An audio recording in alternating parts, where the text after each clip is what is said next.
الحمد لله رب العالمين والصلاة والسلام على رسوله الكريم أما بعد فأعوذ بالله من الشيطان الرجيم بسم الله الرحمن الرحيم وعن أنس قال انطلق رسول الله صلى الله عليه وسلم وأصحابه حتى سبقوا المشركين إلى بدر وجاء المشركون فقال رسول الله صلى الله عليه وسلم قوموا إلى جنة أرضها السماوات والأرض قال أمير ابن الحمام بخ بخ فقال رسول الله صلى الله عليه وسلم ما يحملك على قولك بخ بخ قال لا والله يا رسول الله إلا رجاء أن أكون من أهلها قال فإنك من أهلها قال فأخرج تمرات من قرنه فجعل يأكل منهن ثم قال لئن أنا جبيت حتى آكل تمراتي إنها الحياة طويلة قال فرما بما كان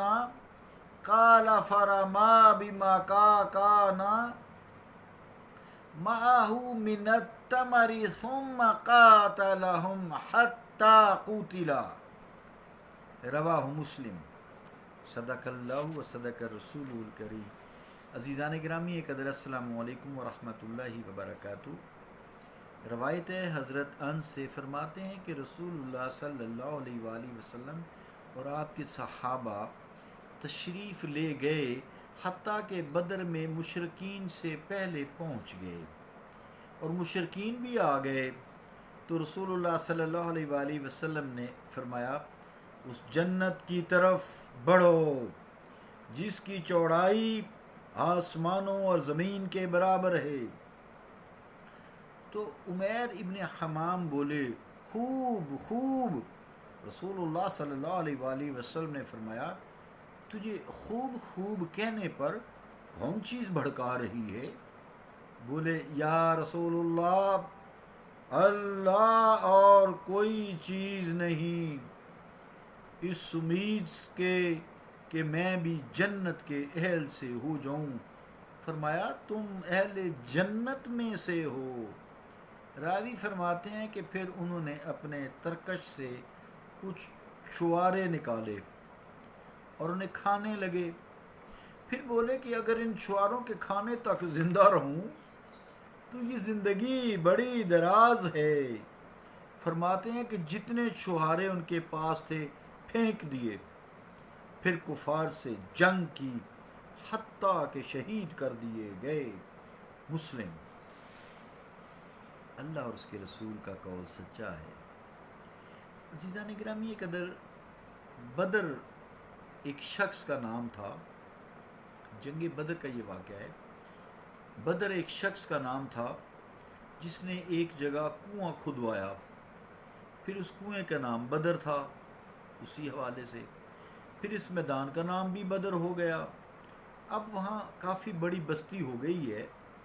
مدینہ منورہ سے 144 کلومیٹر مائلز ہیں، تو اس کی جانب مکہ معظمہ ہے۔ پہلا اسلامی جہاد اسی جگہ ہوا تھا، جسے جنگ بدر کے نام سے یا غزوہ بدر کے نام سے موسوم کیا جاتا ہے۔ بدر مذکر بھی بولا جاتا ہے اور مؤنث بھی بولا جاتا ہے۔ حضور کریم صلی اللہ علیہ وآلہ وسلم جنگ بدر میں بدر کے مقام پر کفار سے پہلے پہنچ گئے اپنے صحابہ کی جماعت کے ساتھ، مشرکین بعد میں وہاں پہنچے۔ اب آپ صلی اللہ علیہ وآلہ وسلم کا جو فرمان تھا وہ یہ تھا کہ جنت کی طرف دوڑ لگاؤ، چلو جنت کی طرف. تو جنت حاصل کرنے کا ذریعہ ہے، یعنی ایسا عمل کرو، یعنی جہاد کرو، خوب لڑو کہ شہید ہو جاؤ بے شک، کہ یہ جنت حاصل کرنے کا ذریعہ ہے شہادت. وہاں جانا گویا جنت میں ہی جانا ہے، میدان جہاد میں جنگ کرنا. جیسے فرمایا نا جنت تلواروں کے سائے میں ہے، یا جنت ماؤں کے قدموں کے نیچے ہے. عموماً جو یہاں فرمایا کہ ہر چیز کی چوڑائی اور اس کی لمبائی سے چھوٹی ہوتی ہے، ہر چیز کی جو چوڑائی ہے اس کی لمبائی سے چھوٹی ہوتی ہے، اس لیے عرض اور طول کہتے ہیں. تو یہاں کا الی جنت ارض والسماوات والارض، اس کا جو عرض ہے، چوڑائی ہے، وہ زمین آسمان کے برابر ہے. تو لمبائی کتنی ہوگی؟ وہ تو زیادہ ہوگی. بہرحال اللہ کے راز ہیں. جنت کی چوڑائی تمام آسمانوں اور زمینوں کے برابر ہے، تو غور کریے اس کی لمبائی کتنی زیادہ ہوگی. اس سید الفصحاء صلی اللہ علیہ وآلہ وسلم نے نہایت ہی نفیس طریقہ سے ایک بہت باریک مسئلہ باریک بینی سے سمجھا دیا. آپ جو عمیر ابن حمام ہیں، ابن اجرا انصاری سلمی ہیں، انصار میں سے ہیں، یہ سب سے پہلے شہید ہوئے. آپ کو خالد ابن عالم نے شہید کیا. مراد یہ کہ جب آپ نے یہ بات کی نا کہ دوڑ لگاؤ ذرا جنت کی طرف جس کی عرض زمین و آسمان کے عرض سے برابر ہے، تو وہ جو ہے حضرت جو عمیر بن حمام تھے، انہوں نے بخ بخ کہا، یعنی خوب خوب، جسے کہتے ہیں داد دی. تو جب داد دی تو آپ صلی اللہ علیہ وآلہ وسلم نے فرمایا بھائی تو تم کیوں خوشی منا رہے ہو؟ خوب خوب جو کہہ رہے ہو، بخ بخ کر رہے ہو، کیوں کہہ رہے ہو؟ اس کی کچھ حقیقت بھی ہے یا ویسے ہی شغل میلہ کر رہے ہو، یا قتل کے ڈر سے کہتے ہو، یا جنت کی امید سے کہتے ہو؟ ذرا بتاؤ تو صحیح. اب یہاں ذرا غور کیجئے کہ حضور کریم صلی اللہ علیہ وسلم کا یہ جو سوال ہے نا، اس لیے نہیں ہے کہ حضرت عمیر سے پوچھ رہے ہیں کہ آپ کو پتہ نہیں، ایسی بات نہیں ہے. مقصد یہ تھا کہ حضرت عمیر جواب دیں اور مسلمانوں کو ان کی اولو العزمی کا معلوم ہو جائے، ورنہ حضور تو ہر ایک کے دل کی حالت سے اللہ کے اذن سے خبردار ہیں. جیسے جبل احد کے پتھروں کے دل کا حال بھی معلوم ہے، جو ان کے پتھروں کے دل کا حال معلوم ہے. فرمایا نا کہ احد ہم سے محبت کرتا ہے، احد ہم سے محبت کرتا ہے، اور انسانوں کے دل کا حال کیوں کر معلوم نہ ہوگا؟ اس بات کا خاص دھیان رکھا کریں. معلوم ہوا کہ اپنا عمل اور اخلاص اور نیت حضور علیہ الصلوۃ والسلام سے عرض کرنا کوئی ریاکاری نہیں ہے کہ یا پھر میں یہ کرنا چاہتا ہوں، بلکہ اس عمل کی برکت سے، اس اعلان سے، اس میں بہت زیادہ مقبولیت آ جاتی ہے. یہ ہے حضور کریم صلی اللہ تعالیٰ علیہ وسلم کا ہر ایک سعید اور شقی ہونے پر کسی کو اطلاع کرنا کہ حضرت عمیر کے جنتی ہونے، ان کے ایمان پر خاتمے اور شہادت اور حسب محشر میں کامیابی، حساب محشر میں کامیابی، پوسرات سے بخیریت پار کر جانا، یہ پہلی خبر دے رہے ہیں. چونکہ ابھی آپ زندہ ہیں، شہید تو نہیں نہ ہوئے، لیکن کہا نہیں تم اہل جنت سے ہو.